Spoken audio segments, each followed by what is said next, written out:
ጌታ አደራችሁ። ክብር ለጌታ ይሁን። እንዲህ አይነት የተወደደ ማለዳ የሰጠን እግዚአብሔር ስሙ የተባረከ ይሁን። በጣም ደስ ብሎኛል። ደስ የሚል የዝማሬ ጊዜ ነበረን። በአምልኮ ዝማሬ፣ በኳየር ዝማሬ ጌታ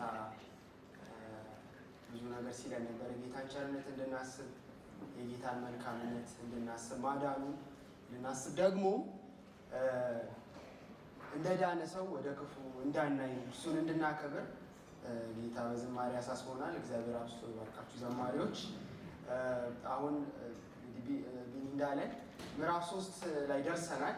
ጌታ ረድቶን ያለፉትን 2 ሳምንታት የአንደኛ ዮሐንስ መልእክትን እየዳሰስን ያለ ነው።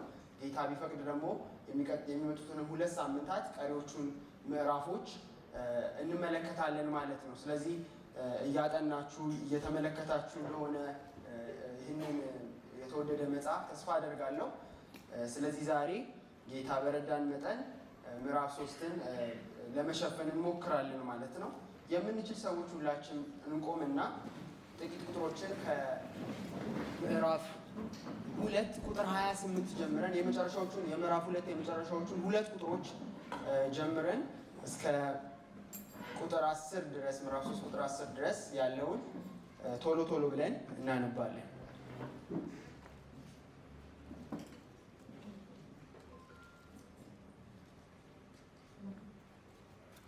አንደኛ ዮሐንስ ምዕራፍ 2 ከቁጥር 28 ጀምሮ እስከ ምዕራፍ 3 ቁጥር 10 ድረስ በጌታ በኢየሱስ ስም አነባዋለሁ። አሁንም ልጆች ሆይ በሚገለጥበት ጊዜ እምነት እንዲሆንልን በመምጣቱም በእርሱ ፊት እንዳናፍር በእርሱ ኑሩ። ጻድቅ እንደሆነ ካወቃችሁ ጽድቅን የሚያደርግ ሁሉ ከእርሱ እንደተወለደ እወቁ። የእግዚአብሔር ልጆች ተብለን ልንጠራ አብ እንዴት ያለውን ፍቅር እንደሰጠን እዩ፣ እንዲሁም ነን። ስለዚህ ምክንያት ዓለም እርሱን ስላላወቀው እኛን አያውቀንም። ወዳጆች ሆይ አሁን የእግዚአብሔር ልጆች ነን። ምንም እንደምንሆን ገና አልተገለጠም። ዳሩ ግን ቢገለጥ እርሱ እንዳለ እናየዋለንና እርሱን እንድንመስል እናውቃለን። በእርሱም ይህን ተስፋ የሚያደርግ ሁሉ እርሱ ንጹሕ እንደሆነ ራሱን ያነጻል። ኃጢአትን የሚያደርግ ሁሉ አመፅን ደግሞ ያደርጋል። ኃጢአትም አመፅ ነው። እርሱም ኃጢአትን ሊያስወግድ እንደተገለጠ ታውቃላችሁ። በእርሱም ኃጢአት የለም። በእርሱ የሚኖር ሁሉ ኃጢአትን አያደርግም። ኃጢአትን የሚያደርግ ሁሉ አላየውም አላወቀውምም። ልጆች ሆይ ማንም አያስታችሁ። እርሱ ጻድቅ እንደሆነ ጽድቅን የሚያደርግ ጻድቅ ነው። ኃጢአትን የሚያደርግ ከዲያብሎስ ነው። ዲያብሎስ ከመጀመሪያ ኃጢአትን ያደርጋልና፣ ስለዚህ የዲያብሎስን ሥራ እንዲያፈርስ የእግዚአብሔር ልጅ ተገለጠ። ከእግዚአብሔር የተወለደ ሁሉ ኃጢአትን አያደርግም፣ ዘሩ በእርሱ ይኖራልና፣ ከእግዚአብሔርም ተወልዷልና ኃጢአትን ሊያደርግ አይችልም። የእግዚአብሔር ልጆችና የዲያብሎስ ልጆች በዚህ የተገለጡ ናቸው። ጽድቅን የማያደርግና ወንድሙን የማይወድ ሁሉ ከእግዚአብሔር አይደለም። አጭር ጸሎት እናደርጋለን። አምላካችንና መድኃኒታችን ይህንን የተወደደ ማለዳ ስለሰጠህን እናመሰግንሃለን። ዳግም በፊትህ ለመቀኘት ቅዱሳንን ለማየት ደግሞም የተወደደውን የተከበረውን ይህንን ቃልህን ለመስማት እድል አገኘን። ጌታ ሆይ የዛሬ ሰው አደረግከን፣ እናመሰግንሃለን። መኖራችን ባንተ ነው፣ እናመሰግንሃለን። ጤናችን መጠበቁ ባንተ ነው፣ እናመሰግንሃለን። ከክፉ ፍላጻ ሁሉ የከለልከን አንተ ነህ፣ እናመሰግንሃለን። እባክህ ጌታ ሆይ ይህንን ቃልህን ደግሞ ቆርሰህ ስጠን። ነፍሳችን ከቃልህ እውነት ትጥገብ፣ ከስህተቷ ትመለስ፣ ደግሞም አንተን ታክብርህ። እንወድሃለን በጌታ በኢየሱስ ስም አሜን።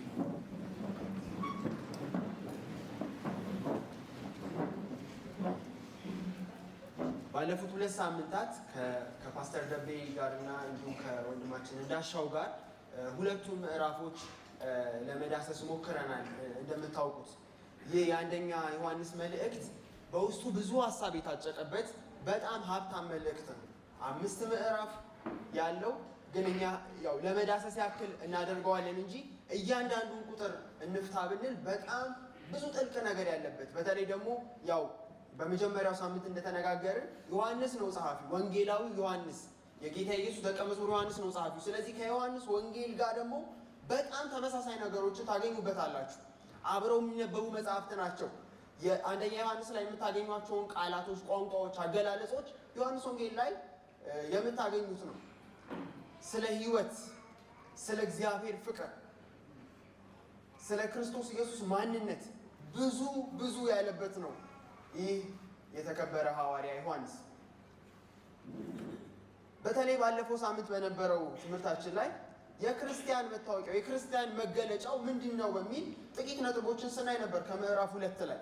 ዛሬም ይህንኑ ሐሳብ ነው በምዕራፍ 3 ላይ ትንሽ ለማሳየት የምሞክረው። ምናልባት ርዕስ ለምትይዙ ሰዎች የእግዚአብሔር ልጆች ምን ይመስላሉ ነው ርዕሴ።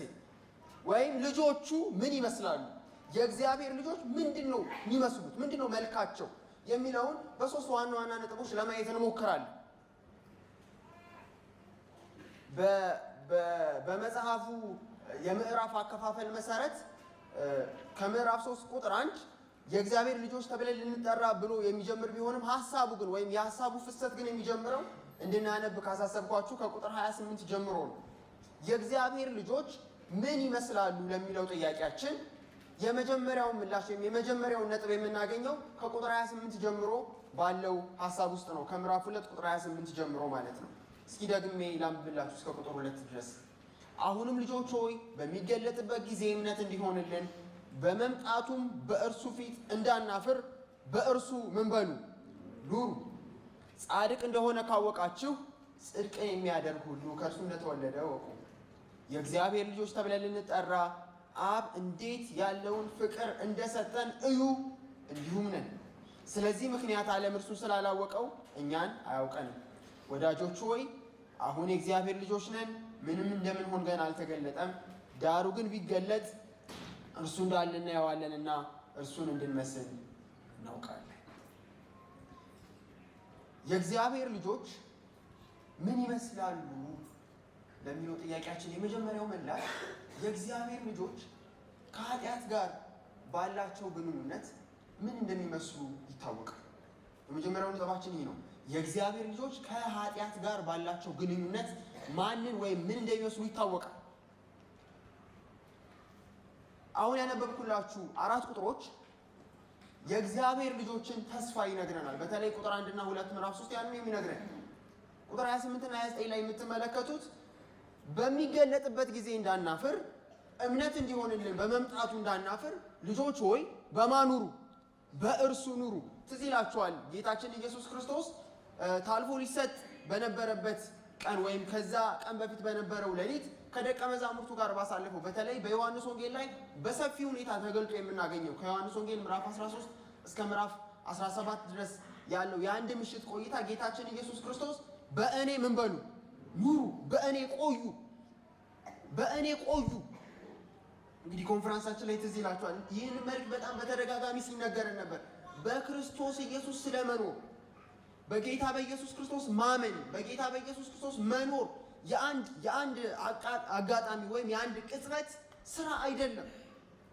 አንድ ጊዜ ብቻ አድርገን በቃ በኢየሱስ አምኛለሁ ብለን የምንወጣበት አይደለም። ከኢየሱስ ጋር ተተክለን በወይኑ ግንድ ላይ ተተክለን ተጣብቀን የምንቀርበት ህይወት ነው። በኢየሱስ ጀምረን በሌላ የምንጨርስበት አማራጭ የለንም። የክርስትና ህይወት እንደዛ አይደለም የሚሰራው። በክርስቶስ ተጀምሮ በማን ነው የሚያልቀው? በክርስቶስ ነው የሚያልቀው። በክርስቶስ መኖር መጽሐፍ ቅዱሳዊ ትምህርት ነው።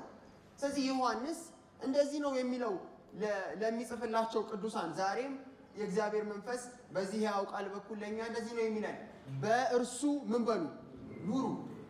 እንግዲያውስ በእርሱ መኖር እንዴት ተገለጠ ካልን ይህንን ይነግረናል። ቁጥር 29 እሱ ጻድቅ እንደሆነ ካወቃችሁ ጽድቅን የሚያደርግ ሁሉ ከእርሱ እንደሆነ እወቁ። እንግዲያውስ በእርሱ መኖር በአንድ መልኩ ተገልጧል። ከኃጢአት ጋር ባለ ግንኙነት ጌታችን ኢየሱስ ጻድቅ ነው አይደል? ወደ ቁጥር 5 ስንሄድ ያንን እናገኛለን። ጌታችን ኢየሱስ ጻድቅ ነው። ጌታችን ኢየሱስ እንከን አልባ ነው። እግዚአብሔር አምላካችንና አባታችን እርሱ ፍጹም ነው፣ እሱ ንጹህ ነው፣ እሱ ቅዱስ ነው፣ እንከን አልባ ነው።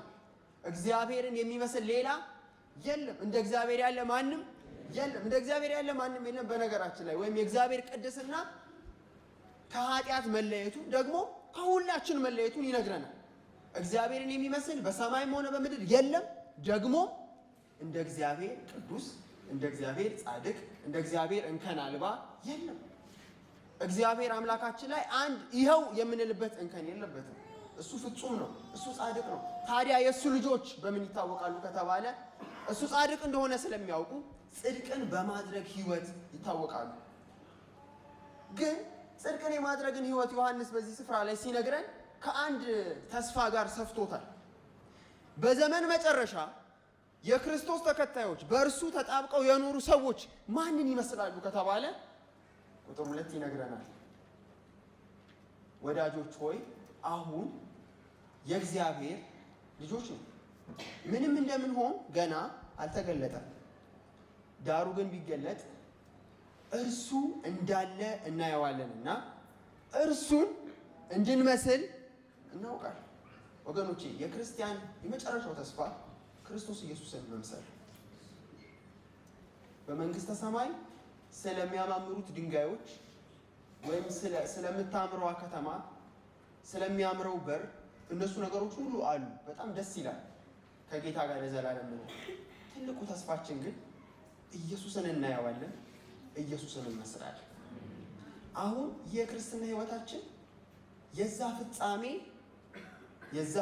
የዛ ተስፋ ጅማሬ ላይ ነን አሁን ያለው። አሁን ክርስቶስን የመምሰል ህይወት ውስጥ ነው ያለ ነው። መስለን አንጨርስም፣ እናውቃለን። አንድ ቀን ግን ይመጣል፣ እናየዋለን። ምንም ተስፋ የለንም ከዚህ የተሻለ። እርሱን እንደምንመስል ምን እንላለን? እናውቃለን። ይህንን ግን የገለጸበት አገላለጽ በጣም ይገርመኛል። ቁጥር 1 አንዳንድ የመጽሐፍ ቅዱስ አስተማሪዎች ቁጥር 1ን በትክክል ራሱ መግለጽ አልቻሉም ይላሉ፣ ትርጓሜዎች ማለት ነው። ምናልባት አማርኛችን ትንሽ የተሻለ ሊሆን ይችላል። የእግዚአብሔር ልጆች ተብለን ልንጠራ አብ እንዴት ያለውን ፍቅር እንደሰጠን፣ እንዴት ያለ ታላቅ ፍቅር ተገለጠ፣ እንዴት ያለ ታላቅ መውደድ ተገለጠ። እግዚአብሔር እኛን ልጆቹ ለማድረግ እኛን ኃጢአተኞችን፣ እኛን በደለኞችን ምዕራፍ 1 ላይ ስንመለከት ነበር አለ ዮሐንስ ስለ ሕይወት ቃል የሰማነውን ቀድሞ የነበረውን ያንን ነገር እኛ አሁን ዳሰስን አለ፣ ተካፈልን አለ። ሕይወት የተገለጠውን ሕይወት አየን አለ። ዮሐንስ ምዕራፍ 3 ላይ እንደዚህ አለ፣ ልጁን እግዚአብሔር ልጁን የላከው ለምንድን ነው ከተባለ ልጆች ሊያደርግ። እንዴት ያለ ታላቅ ፍቅር ተገለጠ! እግዚአብሔር እኛን ኃጢአተኞችን፣ እሱ ቅዱስ፣ እኛ እርኩሶች ነን። እሱ ፍጹም ነው፣ እሱ ንጹህ ነው፣ እኛ እንከን የሞላብን ነን። እንኳን በእግዚአብሔር በቅዱሱ ፊት ደህና በሚባሉ ሰዎች ፊት እንኳን ሞገስ የሌለን ሰዎች ነን። እንዴት ያለ ታላቅ ፍቅር ተገለጠ! እግዚአብሔር ስለ ታላቅ ፍቅሩ ስሙ የተባረከ ይሁን። እንዴት ያለ ፍቅር ሰጠን አለ ዮሐንስ። እንዲሁም ነን። ፍቅሩ ተገለጠ፣ ሆንን። በፍቅሩ አማካኝነት ልጆች ሆንን። በፍቅሩ አማካኝነት የእርሱ ሆንን። ታዲያ ይሄ ነው ጥያቄው። የእርሱ የሆንን ሰዎች ተስፋችን ምንድን ነው? በስተመጨረሻም እሱን እንመስላለን፣ ልጁን እንመስላለን። አሁን የእግዚአብሔር ልጆች ነን፣ እውነት ነው። ግን ምን እንደምንሆን አልተገለጠም፣ ገና አልተገለጠም፣ አልታየም። አንድ ነገር ግን እናውቃለን፣ እርሱን እንመስላለን። ታዲያ ይህ ተስፋ ያላቸው ሰዎች፣ ይህ እርሱን የመምሰል ተስፋ ያላቸው ሰዎች ምልልሳቸው ምን ይመስላል? ከቁጥር 3 ጀምሮ እስከ ቁጥር 10 ድረስ የምንመለከተው ይህንን እውነት ነው። ከኃጢአት ጋር ባላቸው ግንኙነት የእግዚአብሔር ልጆች ምን እንደሚመስሉ ይታወቃል። ልጆቹ ምን ይመስላሉ ከተባለ ከኃጢአት ጋር ባላቸው ግንኙነት ምን እንደሚመስሉ ይታወቃል።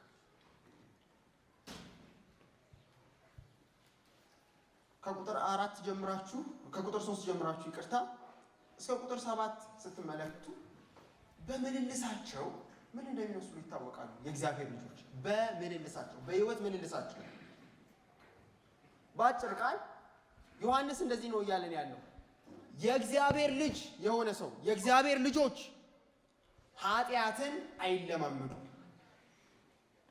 ቋንቋው ትንሽ ይከብዳል አይደል? እስኪ ተመልከቱ ቁጥር 4 ኃጢአትን የሚያደርግ ሁሉ አመፅን ደግሞ ያደርጋል። ኃጢአትም አመፅ ነው።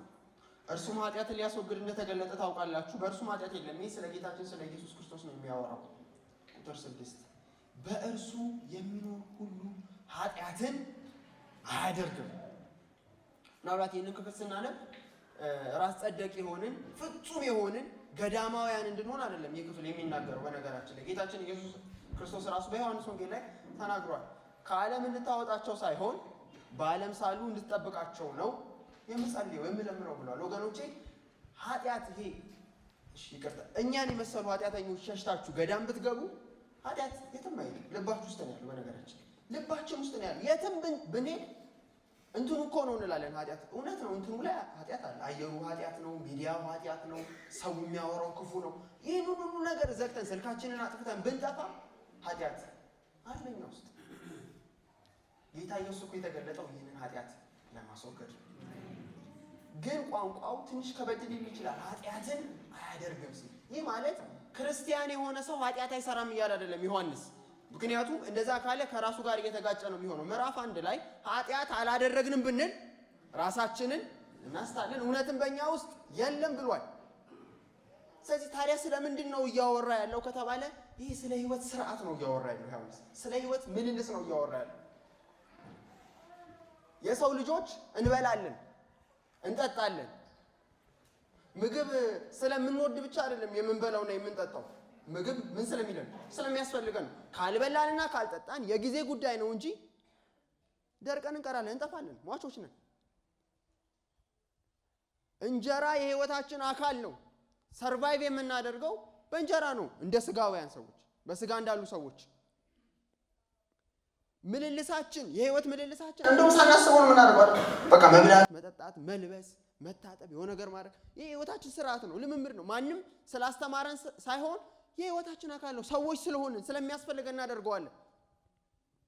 ክርስቲያን ጠዋት እየተነሳ ሙሉ ውሎ ሙሉ ኑሮ በኃጢአት የታጨቀ በኃጢአት የተሳሰረ ሊሆን አይችልም። ይህን ነው ዮሐንስ ይናገራል። ኃጢአት የማንሰራ ምንም እንከን የሌለብን ፍጹማን አይደለንም። በዚህ ምድር ላይ ስንመላለስ ኦፍ ኮርስ ተስፋ አለን አይደል? ተስፋ አለን፣ ኢየሱስን እንመስላለን። ያንን ጽድቅ የምንወርስበት ቀን አለ። አሁን ግን ኃጢአትን ልናደርግ እንችላለን። ንስሐ የሚያስፈልገን ምህረት የምንጠይቀው ቤተ ክርስቲያን ራሱ የምታስፈልገን ወንድሞች የሚያስፈልጉን እርስ በርሳችን ንስሐ የምንገባው በዚህ ምክንያት ነው። ፍጹማን አይደለንም። አሁን ግን በኃጢአት ምልልስ ውስጥ ደግሞ አንኖርም። ክርስቲያን እውነተኛ የእግዚአብሔር ልጅ የሆነ ሰው በእውነት የጌታ ወንጌል የገባው ሰው ኢየሱስ ክርስቶስ የተገለጠለት ሰው አዲሱ ዘር በውስጡ ያለ ሰው ወደ ታች ወርደን እናያለን። በኃጢአት ሊመላለስ አይችልም። ራሳችንን ቼክ ማድረግ አለብን። በነገራችን ላይ የዮሐንስ መልእክት በተለይ ወደ መጨረሻዎቹ ክፍሎች ጋር ስትሄዱ የዘላለም ሕይወት እንዳላችሁ እንድታውቁ ነው የሚጽፍላችሁ። በቃ የዘላለም ሕይወት አላችሁ። እኛ ራሱ ቃለ ሕይወቶች ነው እንደምታውቁት እዛ ጋር እንላለን አይደል? ወልድ ያለው ሕይወት አለው። ይህ የተረጋገጠ ነገር ነው። ግን ሕይወት ያለው ሰው ቼክ ሲደረግ ሲመረመር ምን ይመስላል ከተባለ በኃጢአት ምን አይልም፣ አይመላለስም።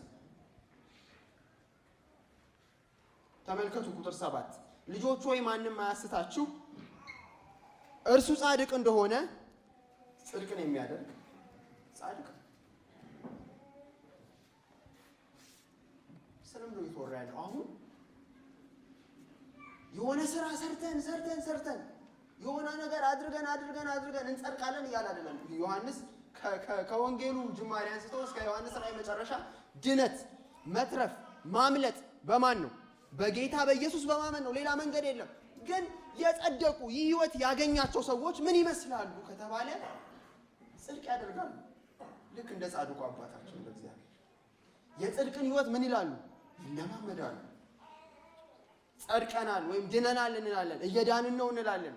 በድነት አስተምሮ ላይ ምን ማለት ነው? ያልተጀመረ አዲስ ነገር እንቀጥላለን እያልን ሳይሆን በክርስቶስ ኢየሱስ አማካኝነት በእግዚአብሔር ፊት ጻድቃን ሆነን ተቆጥረናል። እኛው ኦፍ ኮርስ ኃጢአተኞችም ሆነን ግን በእግዚአብሔር ፊት ምን ነን? ጻድቃን ነን። በማ ምክንያት? በኢየሱስ ምክንያት። እግዚአብሔር አሁን በሰማይ ያለውን የኢየሱስን መልክ በምድር ላይ በእኛ ላይ ለመሳል እየሰራ ነው። በዘመን መጨረሻ ደግሞ ይሳካለታል። እግዚአብሔር የትኛውንም ፕሮጀክት ከሽፎበት አያውቅም። ይጀምር እንጂ እግዚአብሔር ከሽፎበት አያውቅም። እግዚአብሔር እኛን ኃጢአተኞችን ለማዳን ምዕራፍ 2 ይነግረናል አይደል? በእግዚአብሔር ፊት የሚቆምልን ጠበቃ የሆነልን ጻድቁ ኢየሱስ አለ። ስለዚህ እኛን ኃጢአተኞችን ለማዳን የእግዚአብሔር ልጅ ኢየሱስ ሰው እንደሆነ እንደወረደ ከኃጢአት በስተቀር በነገር ሁሉ ተፈትኖ አሁን በእግዚአብሔር ፊት ንጹሕ ሆኖ እንደሚታይልን በዘመን መጨረሻ ደግሞ የልጁን መልክ በምድር ሁሉ ላይ በዓለም ሁሉ ላይ የምናሳይ ልጆቹ እንድንሆን ደግሞ በእኛ ላይ እየሰራ ነው። እግዚአብሔር ስራ አላቆምም። ግን ይህ ህይወት ምልልስ ቀላል አይደለም። የኃጢአት ፈተናው ቀላል አይደለም። ግን አንድ ነገር እናውቃለን። ከእግዚአብሔር የተወለዱ የእግዚአብሔር ልጆች ይህንን ይመስላሉ። ኃጢአትን አይለማመዱ። ወገኖች በተለያየ ዘመን ውስጥ ቤተክርስቲያን ባለፈችበት ዘመን ውስጥ ጌታችን ኢየሱስ ክርስቶስ ከመጣበት ጊዜ ጀምሮ ደግሞም ከዚያም በፊት በዓለም አስተሳሰብ ውስጥ ሁል ጊዜ እነዚህ ጽንፎች አሉ። ሁል ጊዜ ጌታችን ኢየሱስ ከፈሪሳውያን ጋር በነበረው ብዙ ክርክር ማየት ትችላላችሁ። ሰው ከእግዚአብሔር ጋር ባለው ህይወት ወይ ራሱን በጣም ያጸድቃል፣ ህግ ጠባቂ፣ ሁሉ ነገር ፈጻሚ። ትዝ ይላችኋል ካልተሳሳትኩ ሉቃስ 18 ላይ ያ ፈሪሳዊ ወደ ቤተ መቅደስ ለጸሎት ሄዶ ከእግዚአብሔር ጽድቅና ቅድስና ጋር ሳይሆን ራሱን ያስተያየው ከማን ጋር ነው? ከቀራጩ ሰው ጋር ነው።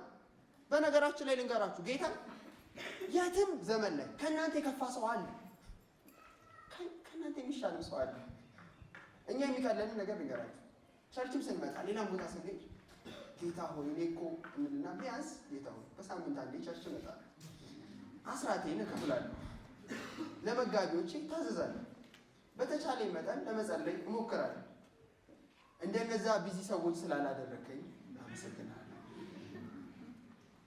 እንጸልያለን። በነገራችን ላይ በልባችን ራሳችንን ከሰው ጋር ካስተያየን እርግጠኛው ነኝ ልንገራችሁ እንሻላለን። የሆኑ ሰዎች ደግሞ ራሳቸውን ከኛ ጋር አስተያይተው ጌታን ያመሰግኑ። በነገራችን ላይ በሳምንት 3 ቸርች እመጣለሁ፣ እኛ በሳምንት አንዴ ነው። አስራቴንም መባዬንም ስጦታ ሁሉ ነገር እሰጣለሁ።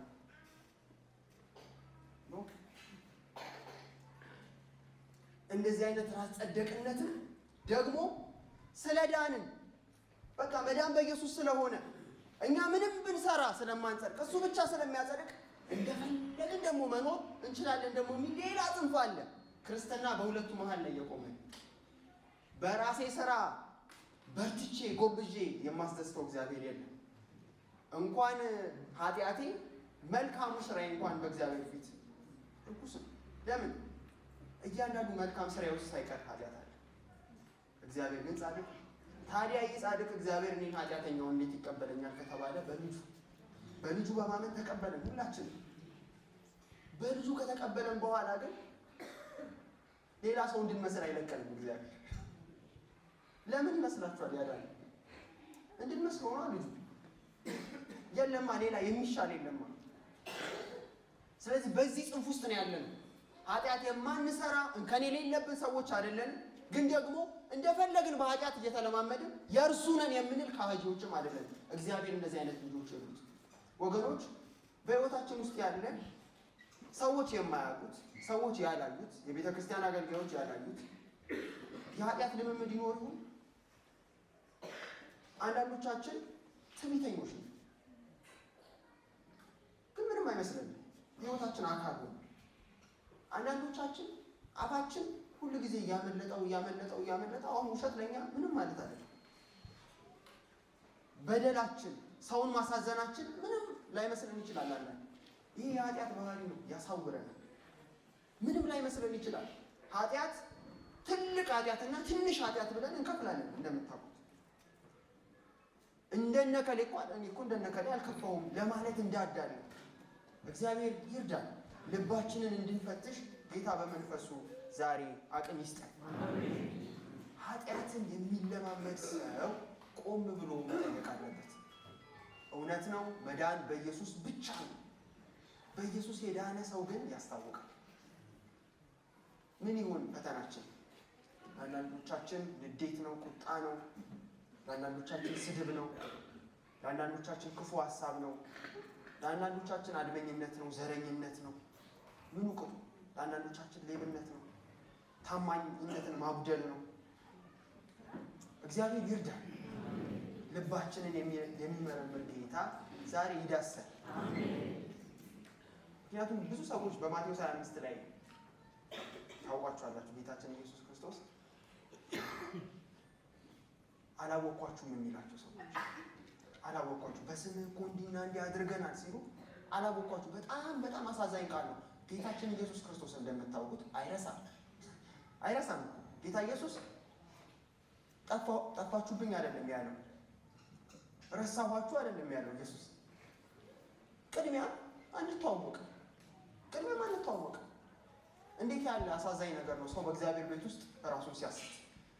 እንዴት ያለ ክፉ ነገር ነው ወደ መጽሐፉ ደርሶ ወደ መጽሐፉ ጌታ አለመድረስ። ትዝ ይላችኋል ፈሪሳውያን ጌታችን ኢየሱስ ክርስቶስ የተናገራቸው በእነሱ የዘላለም ሕይወት እንደሚገኝ ስለምታስቡ መጽሐፍትን ትመረምራላችሁ፣ ግን የመጽሐፍቱ መልእክት ማን ነው? እኔ ጋር አልደረሳችሁ። ምን ዋጋ ነው? እያሳተን ይሁን ራሳችን። እኔ እዚህ ጋር ቆሜ ለእናንተ ስሰጥ ራሴን እያሳትኩ መመርመር አለብኝ። ራሴን በጌታ መንፈስ ሆነ መመርመር አለብኝ። እግዚአብሔር ማስተዋል ይስጥ። ከእኛ መካከል በጌታ ስም ተጠርቶ ራሱን ክርስቲያን ነኝ ብሎ ጠርቶ የሚጠፋ ማንም እንዳይኖር ወገኖቼ፣ በእሱ ነው። ከኃጢአት ጋር ባላቸው ግንኙነት የእግዚአብሔር ልጆች ይታወቃሉ። ከዚህም ጋር በተያያዘ ሪፈር ያደርጋል ዮሐንስ ከቁጥር 8 እስከ 9 የምናገኘው ይህንን ሀሳብ ነው። የመጀመሪያውን ኃጢአት ሰሪ ሪፈር ያደርጋል፣ ዲያብሎስን። ስለዚህ በብርሃንና በጨለማ መካከል ያለውን ልዩነት ለማሳየት ይሞክራል። ጽድቅን የሚያደርግ ወይም ጽድቅን የሚለማመድ ጻድቅ ነው፣ የእግዚአብሔር ወገን ነው፣ የእግዚአብሔር ልጅ መሆኑ ይገለጣል። ኃጢአትን የሚለማመድ የማን ወገን ነው ከተባለ ምንም ከባድ ነገር አይደለም እኮ አይደል? ቁጥር 8 ኃጢአትን የሚያደርግ ይለይላችሁ እንግዲህ ወገኖች ከዲያብሎስ ነው። ወገኖቼ በኃጢአት መመላለስና በጽድቅ መመላለስ የሆነ ቀላል ጉዳይ አይደለም፣ የወገንነት ጉዳይ ነው።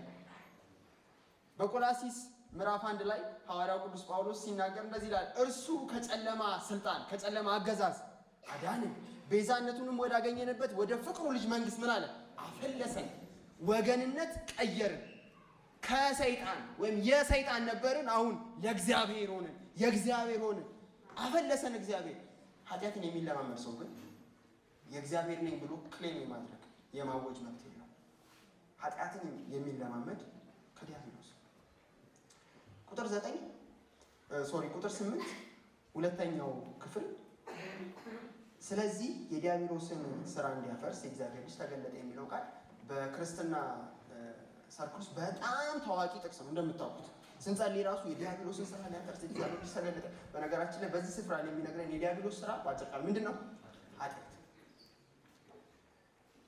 ትንሽ እንደው ኮርኮም ላድርጋችሁ። ዲያብሎስ የሀብታችሁ ጠላት አይደለም። ዲያብሎስ የጤንነታችሁ ጠላት አይደለም። የስኬታችሁን ጠላት አይደለም። ዲያብሎስ ምንም አይፈልግም፣ ነፍሳችሁን ብቻ። ብዙ ጊዜ ዲያብሎስ በእኛና በስኬታችን ላይ የቆመ ጎልያድ አድርገን እንቆጥረዋለን። ከቆመም የሚቆመው ስኬቱን ለመንካት አይደለም። ማንን ለመንካት? ነፍሴን ለመንካት፣ ነፍሳችሁን ለመንካት። በመጽሐፍ ቅዱስ እኮ የተገለጠ ነው። በበረሃ የነበረው የእግዚአብሔር ሕዝብ የእስራኤል ሕዝብ ራበው፣ ቸገረው፣ ግራ ገባው፣ ተሳደበ። ሰይጣን ምን አለለት? ተሳካለት። በረሃባቸው እግዚአብሔርን ሲሳደቡ ተሳካለት። በምድረ በዳ ቀሩ ብዙዎች። እንደ ኢዮብ ያለ ባለጠጋ ሰው ሀብቱ ሁሉ ተወሰደኛ። ምናልባት አንዳንዴ ሪፈር የምናደርገው ያንን ነው እኮ። ሀብቱ ሲወሰድ፣ ሁሉ ነገር ሲያጣ፣ ልጆቹ ሲገደሉ፣ ሲጠፉ የጠላት አሰራር ነው ልንል እንችላለን። ትዝ ይላችኋል፣ ሚስቱ አልሞተችም ማለት ከሰይጣን ጋር ፓርትነር ስለነበረች ሁሉን ነገር አጥፍቶ ሚስቱን ተዋት። መጣችና እግዚአብሔርን ስደቡ። አለቀ፣ በቃ አለቀ። ይስደብ እንጂ አለቀ እኮ በቃ። ያቺ ሰነፍ ሴት የዲያብሎስ ኤጀንት ነበረች፣ ጉዳይ አስፈጻሚ ነበረች። በቃ ስደበው፣ ሁሉን አጣ፣ ስደበው። ያሳዝናል። በማጣት ውስጥ ነፍሱን ሊያገኝ ነበር የፈለገው። ጌታ እግዚአብሔር የተናገረውን ታውቃላችሁ፣ ነፍሱን አትነካት፣ ሁሉን ውሰድ። ነፍሱ ለምን? ከነፍስ አይበልጥማ። የትኛውም ነገር በምድር ላይ ያለ የደረብነው ነገር አይበልጥማ ከጌታ ጋር ካለን ህይወት። እንደ ናቡከደነጾር ያለ ደግሞ ባለጠጋ ተመልከቱ። እንደሱ ያለ ገዢ በምን ወደቀ? በትዕቢቱ። እንዴት? በሀብቱ፣ በስኬቱ። በአዲስ ኪዳን አገልግሎት ውስጥ እንደ ዴማስ ያለ ከጳውሎስ ጋር አብሮ የነበረ ግን ይህንን ዓለም ወዶ አገልግሎቱ ምን ያለ የተወ። ወገኖቼ ሰይጣን የእርሱ የሆኑትን በሚያማልንበት ነገር እባካችሁ አያስቀናል። ሰይጣን ብዙ ነገር ይነግረናል። በነገራችን ላይ እኔ ራሴ ዛሬ ጠዋት ብዙ ነገር እያለኝ ነበር። ብዙ ነገር በማይመስል ሁኔታ እኮ የሰይጣን ድምፅ ይመጣል። እግዚአብሔር ይገስጽህ እኮ የምንለው በነገሮቹ በኩል ማንን ሊያገኝ ስለሚፈልግ ነው? ነፍሳችሁ። አንዳንዶችን በሀብት ጥሏቸዋል፣ አንዳንዶቹን በዝና ጥሏቸዋል፣ አንዳንዶቹን በድህነት ጥሏቸዋል።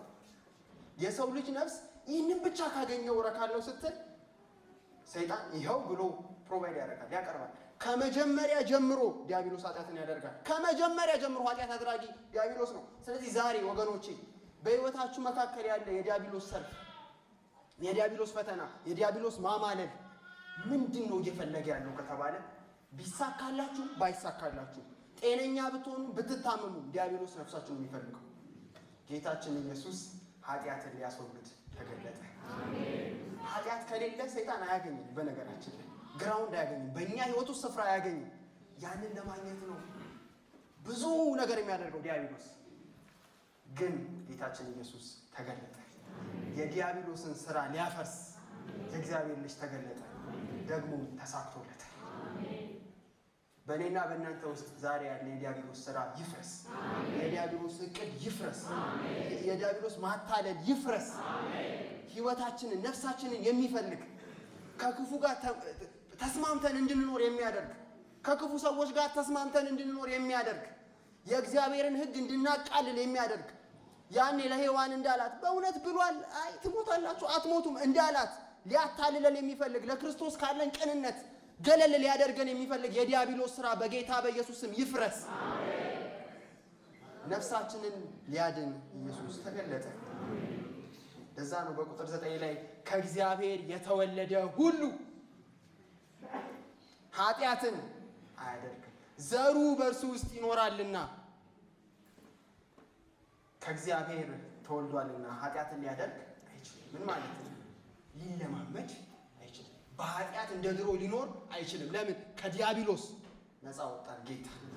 ያንን በኃጢአት ውስጥ ጨቁኖ ከያዘን ኤፌሶን ምዕራፍ 2 እንደሚነግረን ማለት ነው። በበደላችንና በኃጢአታችን ሙታን በነበርን በዚያ ጊዜ በአየር ላይ ያለው አለቃ መንፈስ እንደፈለገ ይሰራብን የነበርን ሰዎች ነበር። አሁን ግን ጌታ በምሕረቱ ባለጠጋ ስለሆነ ነፃ አወጣን፣ አዳነን፣ ከዲያብሎስ አሰራር ታደገን። አንፈራም። አሁን ዲያብሎስን እንጠነቀቃለን እንጂ አንፈራም፣ አንደነግጥም። ዲያብሎስ ምንም ነገር ቢያደርግ ነፍሴ የጌታ ናት። ወደ እኔ በቀረበ ቁጥር እንደዚህ ነው የምለው፣ ነፍሴ የጌታ ናት፣ የኢየሱስ ነኝ፣ አታገኘኝም። እንደዚህ ባለ መጓደድ እንድንኖር ከክፉ አገዛዝ የታደገን ጌታ ስሙ የተቀደሰ ይሁን። ሃሌሉያ።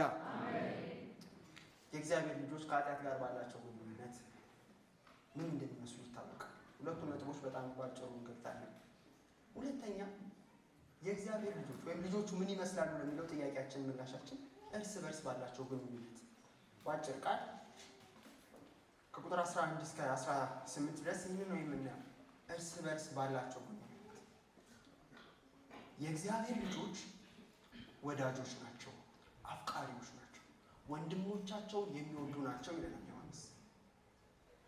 በዚህም ውስጥ ሁለት በብርሃንና በጨለማ የተመሰሉ ባህሪዎችን አገኛለሁ። በተለይ ዲያብሎስ ካለ በኋላ ቁጥር 8 ላይ ቁጥር 12 እና 13 ላይ ደግሞ ቃየልን ይነግረናል። የመጀመሪያውን በምድር ላይ ኃጢአት ያደረገው ሰው የመጀመሪያው ስል ከአዳምና ከሔዋን ቀጥሎ ተደረገ። በጣም ነው ነገሮች የተተኮሱበት ፍጥነት በጣም ይገርመኛል። በምዕራፍ 3 እና በምዕራፍ 4 የተዘገበልን የመጀመሪያው በደል ኦፍኮርስ በጣም ትልቁ በደል እሱ ነው። የእግዚአብሔርን ክብር የሰው ልጅ ለመንጠቅ ሞክሮ የእግዚአብሔርን ክብር ከሕይወቱ የተነጠቀበት ምዕራፍ ነው። ምዕራፍ 4 ላይ ግን ይብን ውሸት ምናምን አለ። ምንድን ነው? መግደል ነው። የሰው ልጅ ፖቴንሻል በጣም ከባድ ነው ለኃጢአት ለማጥፋት። ከመጀመሪያ የሰማችኋት መልእክት እርስ በርሳችን እንዋደድ የምትል ይህች ናትና ከክፉ እንደነበረ ወንድሙንም እንደገደለ እንደ ቃየል አይደለም። ለምንድን ነው የገደለው?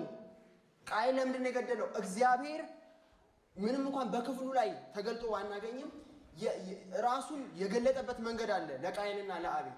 እግዚአብሔር ወደ እኔ ስትቀርቡ በዚህ መልኩ ቅረቡ ያለበት መንገድ እንዳለ ይሰማኛል። ምክንያቱም እግዚአብሔር ወደ አቤልና ወደ መስዋዕቱ ሲመለከት ወደ ቃየልና ወደ መስዋዕቱ አልተመለከተም። ዮሐንስ እንደዚህ ይላል፣ የገዛ ስራው ምንድን ነበር?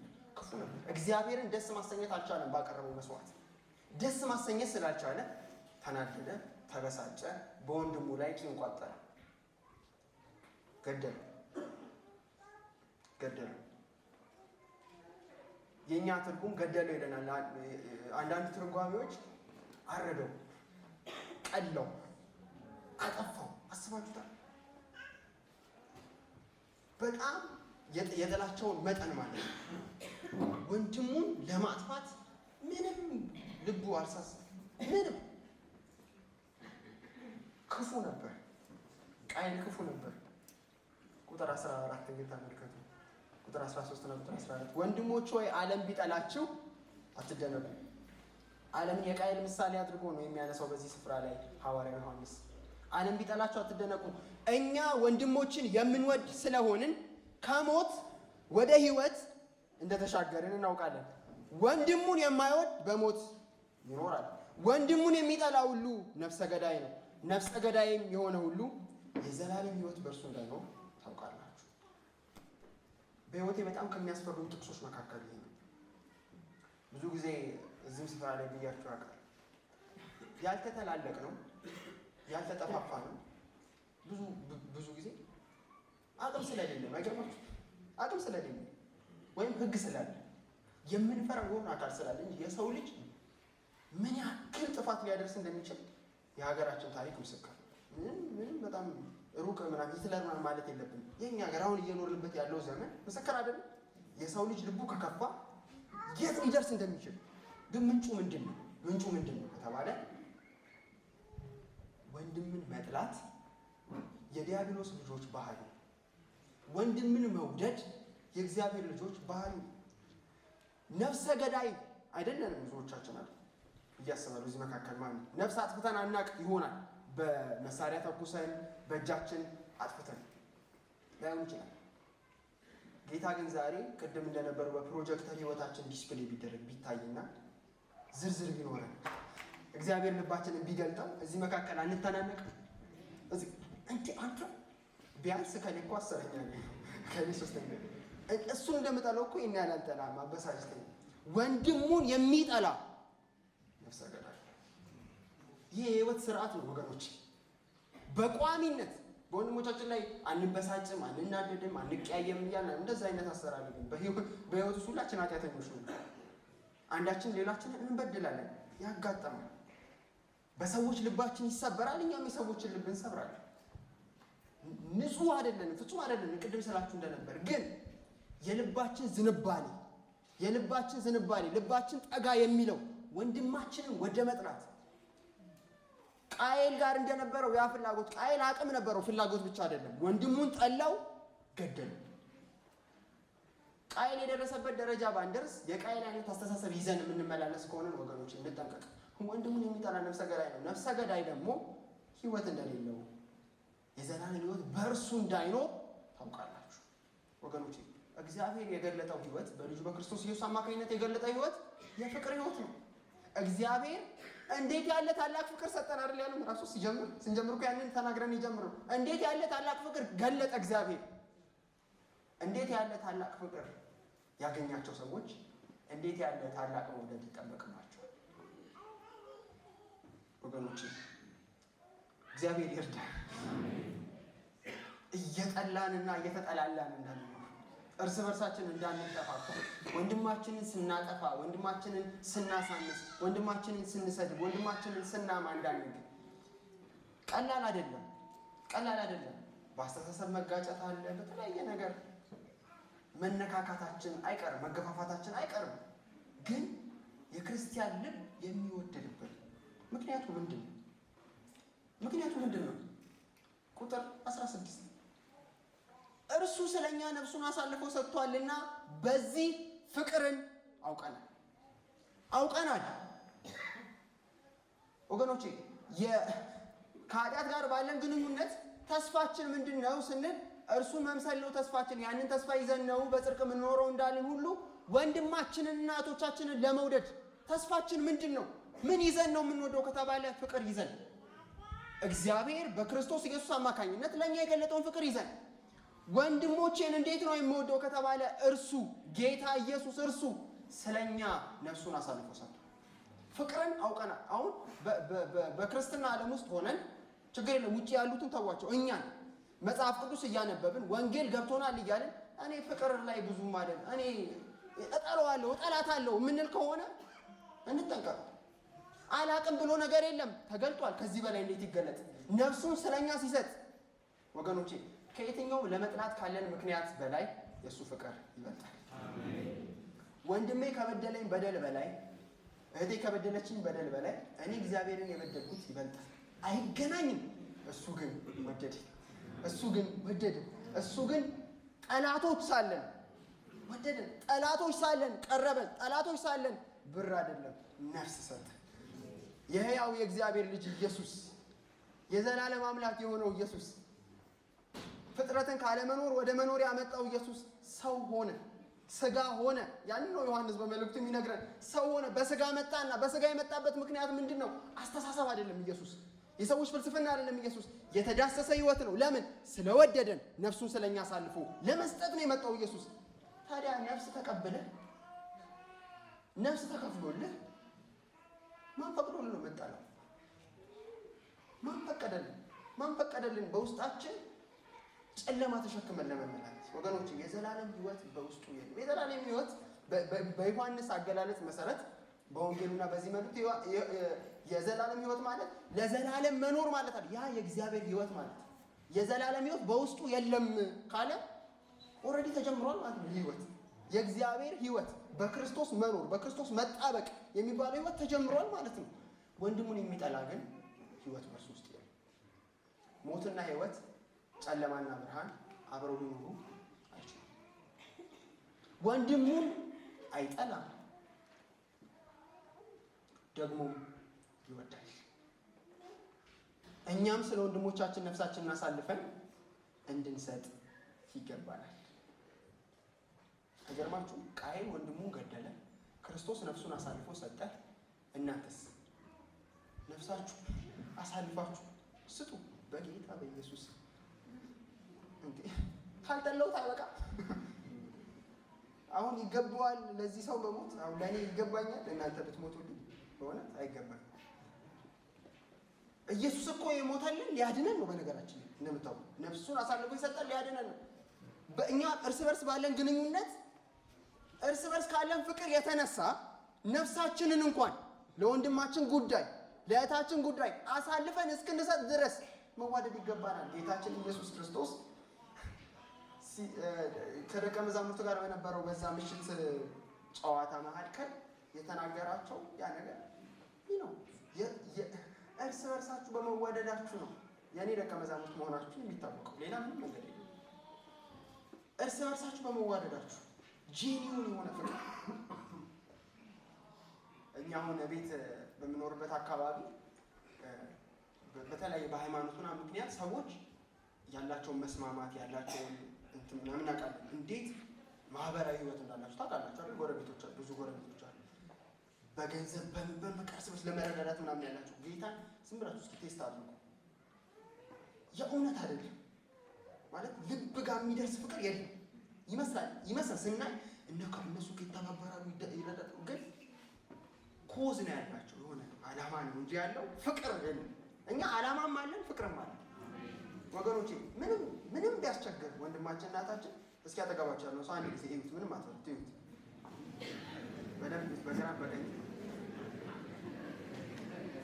ጌታ ይርዳን። በዚህ መካከል ያለን የእውነት በጌታ ነው እንጂ ይህን ፊት ለዘላለም ነው የምታዩት።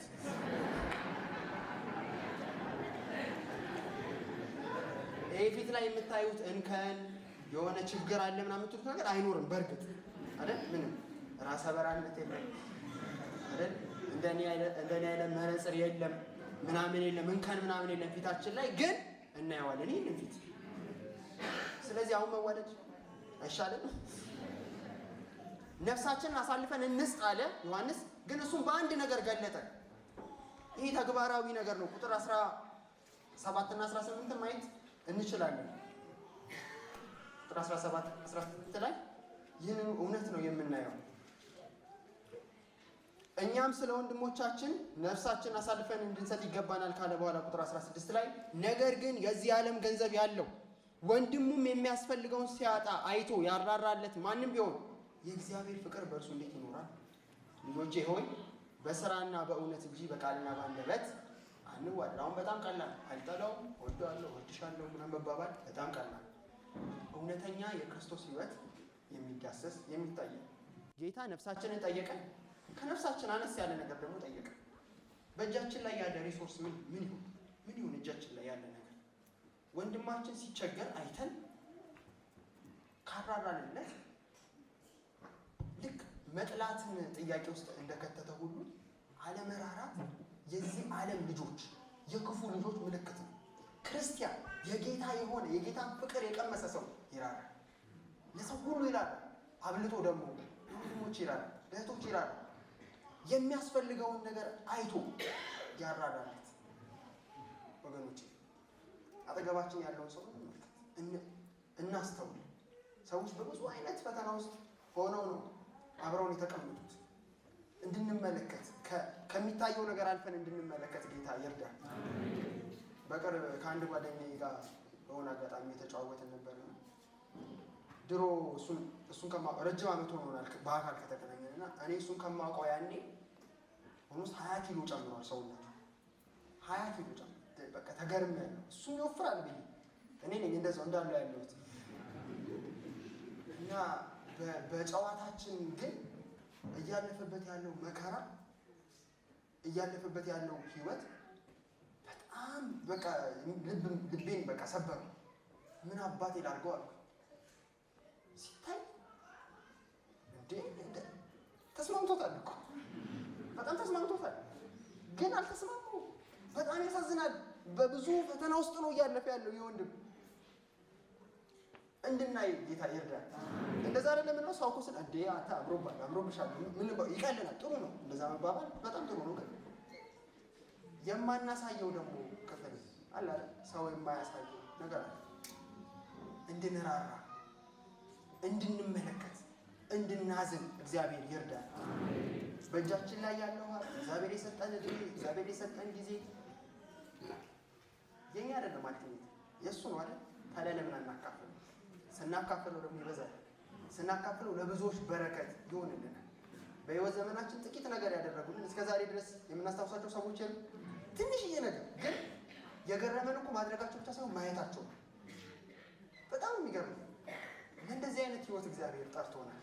እንደዚህ ያሉ ነገሮችን እያደረግን ሕይወትን ለመውረስ እንደተጠራን ደግሞ ሐዋርያው ቅዱስ ጴጥሮስ ይናገራል። እንደዚህ ያሉ ነገሮችን እያደረግን ሕይወትን ተጠርተናል። መልካም እያደረግን ልንወርስ ተጠርተናል። እግዚአብሔር ስሙ የተባረከ ይሁን። ስለዚህ እርስ በርስ ባለን ግንኙነት የምንዋደድ የምንጠላላ፣ ጥልን፣ ክፋትን፣ ነፍሰ ገዳይነትን በነፍሳችን ተሸክመን የምንዞር አይደለም። የእግዚአብሔር ልጆች ከሆነ የእግዚአብሔር ልጆች እርስ በርስ ባላቸው ግንኙነት የሚዋደዱ ናቸው። እውነተኛ ፍቅር ያላቸው ናቸው። ፍቅራቸው ነፍሳቸውን ያላቸውን ነገር ለወገኖቻቸው በማካፈል የተገለጠ ነው። የመጨረሻ ከቁጥር 19 እስከ 24 ድረስ እንመልከት። የመጨረሻ የእግዚአብሔር ልጆች ከነዚሁ ሁለት ከላይ ከተነጋገርናቸው ሀሳቦች ጋር ተያያዥነት ያለው ሀሳብ ነው። እዛ ውስጥ መጨመር ትችላላችሁ። የእግዚአብሔር ልጆች ምን ይመስላሉ ወይም በምን ይገለጣሉ ከተባለ የእግዚአብሔርን ፈቃድ በማድረግ ይታወቃሉ። ምን እንደሚመስሉ ይታወቃል። የእግዚአብሔርን ፈቃድ የሚያደርጉ ናቸው የእግዚአብሔር ልጆች።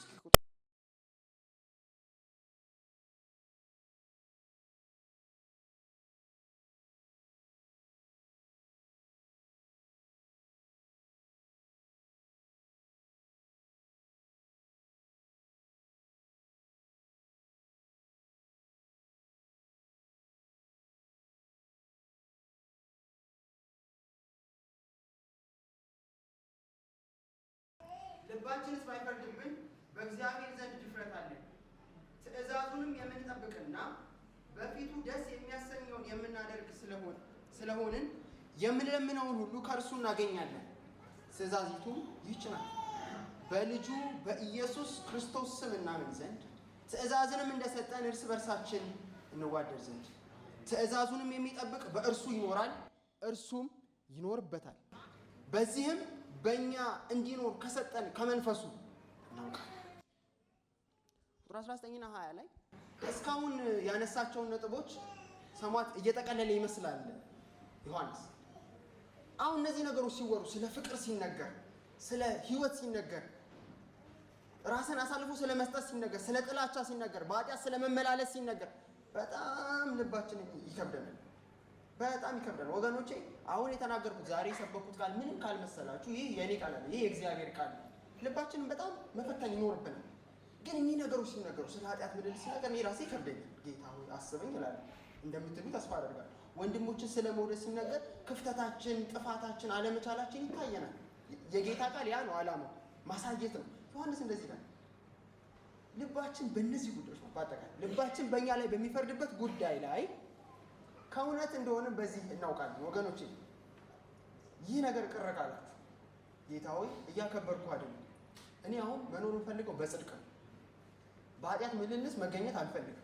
ወንድሜን እየጠላው መኖር አልፈልግም። በአመፅ መኖር አልፈልግም። ኖ እኔ ፍቅር ያገኘው ሰው ነኝ፣ የተወደድኩ ሰው ነኝ። ወንድሞቼን ለመውደድ እበረታለሁ በአንተ ኃይል የምንል ከሆነ ልባችን ወደዛ የሚመራን ከሆነ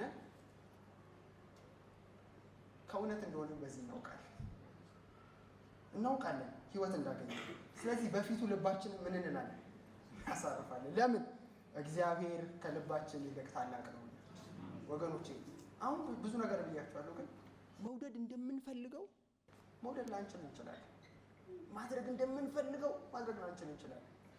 ግን ህይወት ከእግዚአብሔር ጋር ከተያያዘ በክርስቶስ ከሆንን አንድ ነገር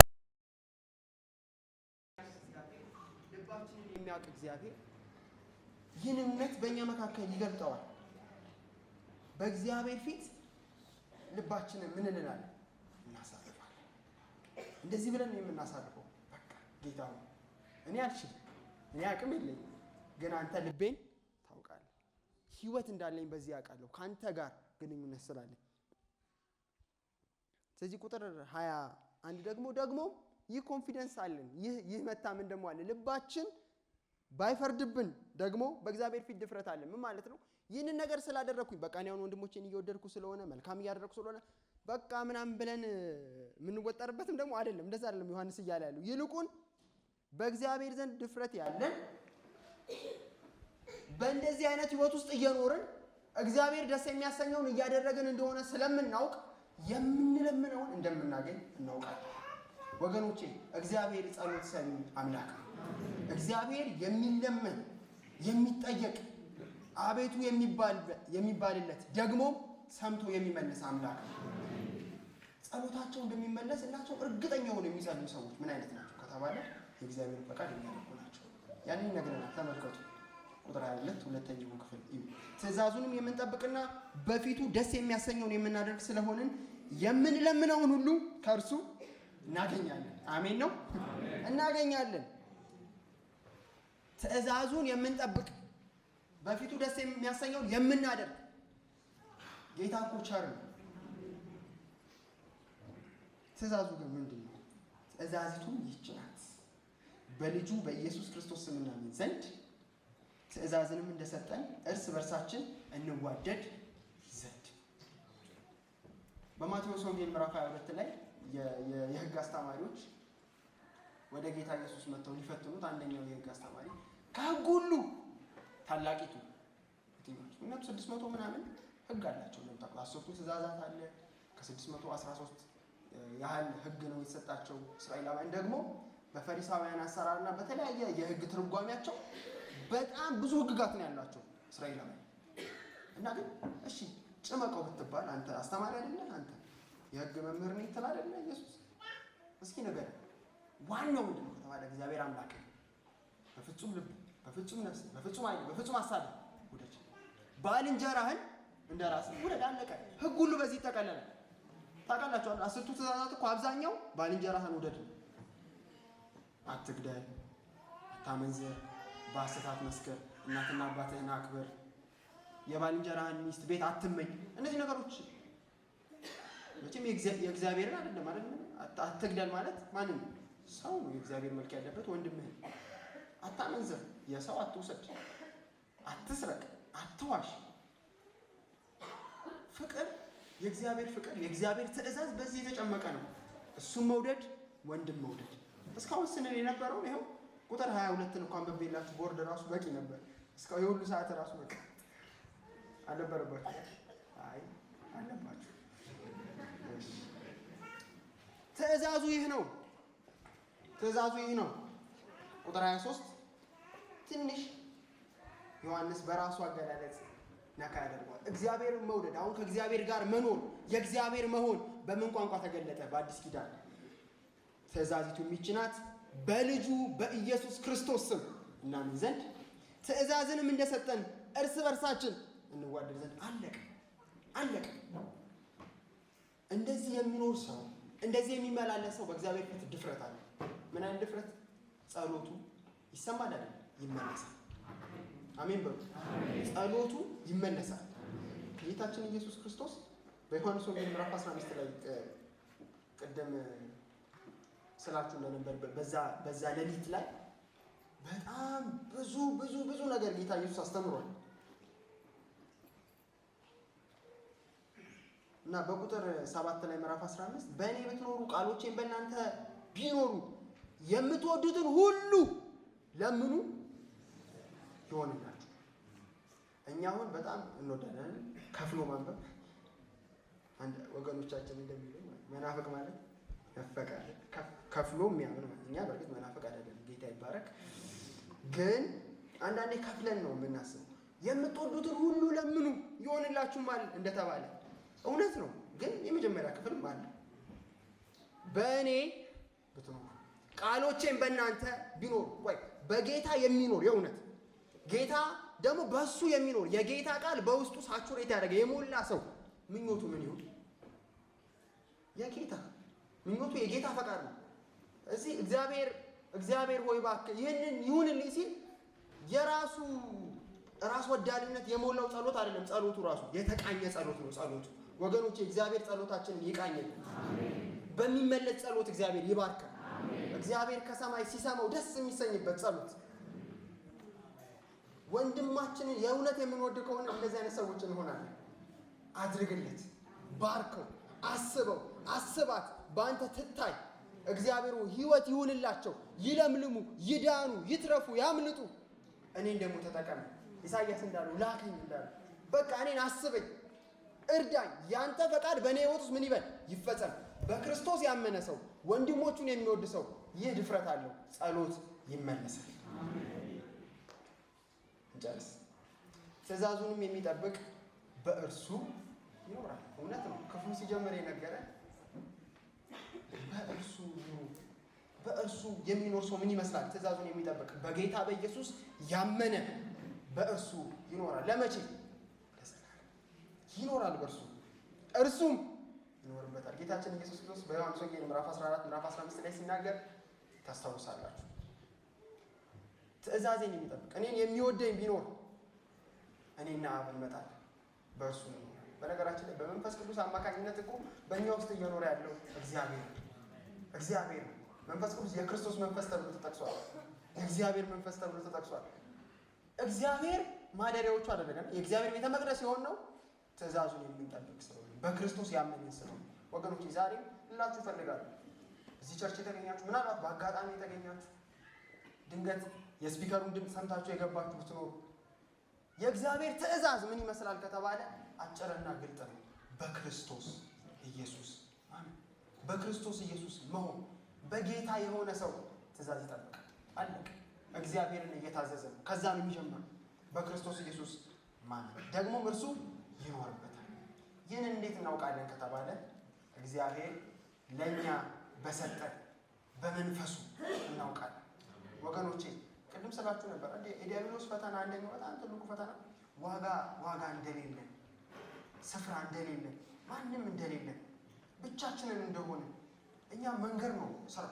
አይ በቃ ልባችንን ተሰብሮ እንድንጠፋ ቢሆንለት ግን እንደዚህ ይለናል የእግዚአብሔር ቃል በእርሱ በእኛ እንዲኖር ከሰጠን ከመንፈሱ እናውቃለን። እርሱ በእኛ እንዳለ እናውቃለን። ወገኖቼ መንፈስ ቅዱስ አላችሁ። ስለ ዳንን ነው ያለ። ዘሩ በእርሱ ውስጥ ይኖራል ይሆናል። ቅድም ስለ ኃጢአት ሲናገር ክርስቶስ በእኛ ውስጥ በመንፈሱ አማካኝነት ለዘላለም ይኖራል። ይህ ድፍረት አለን በእግዚአብሔር ፊት። ምንም ደካሞች ቢሆን ይህ ድፍረት አለን። ዛሬም የጌታ መንፈስ በእኔ ውስጥ ሆኖ ይሰራል። በእኔ ውስጥ ሆኖ ያ ዘር ፍሬ እንዲያፈራ ያደርጋል። በክርስቶስ ላይ ተተክዬ እሱን እየመሰልኩ እንድኖር የእግዚአብሔር መንፈስ በቃሉ አማካኝነት በጸጋዎች አማካኝነት ይሰራል። የጌታ መንፈስ ይህ ድፍረት ደግሞ እስከ ዘላለም ድረስ ይዞን ይሄዳል። በራሳችን ላይ ሳይሆን በጌታ ላይ ባለን ድፍረት ታምነን እንኖራለን። ልጆቹ ይህንን ይመስላሉ። ኃጢአት አይለማመዱ፣ ወንድሞቻቸውን ይወዳሉ፣ ደግሞም የእግዚአብሔርን ትእዛዝ የእግዚአብሔርን ፈቃድ ይፈጽማሉ። በዚህ ደግሞ እግዚአብሔር አባታችንን